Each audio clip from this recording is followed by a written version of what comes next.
That evening started like any other. I came home exhausted, my body aching from another day at the factory. The whirring of the machines, the clatter of fabric rollers, it all bled into the monotony of my life. Each day felt the same, and I had learned not to expect much. My wife, Emily, was off with our son, Kevin, visiting her family in the countryside, so I had the apartment to myself. I thought I'd enjoy the peace and quiet, but the silence was deafening.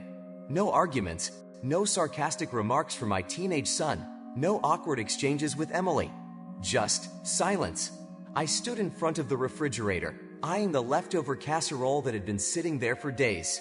I wasn't hungry, but I knew I had to eat. I grabbed the container, dumped it on a plate, and shoved it into the microwave. The low hum of the microwave was the only sound in the apartment, filling the room with an eerie sense of isolation. And then the doorbell rang. I frowned. Who could possibly be at my door?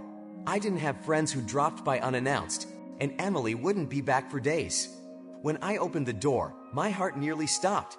There, standing in front of me, was Linda, my mother-in-law, dressed in nothing but a robe.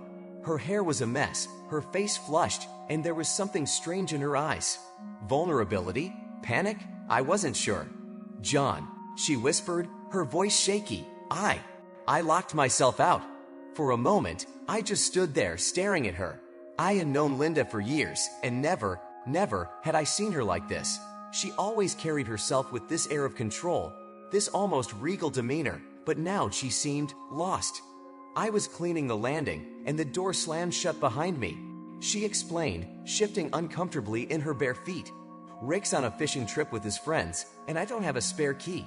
I didn't know where else to go. I blinked, trying to wrap my head around the situation. Rick, her husband, was off enjoying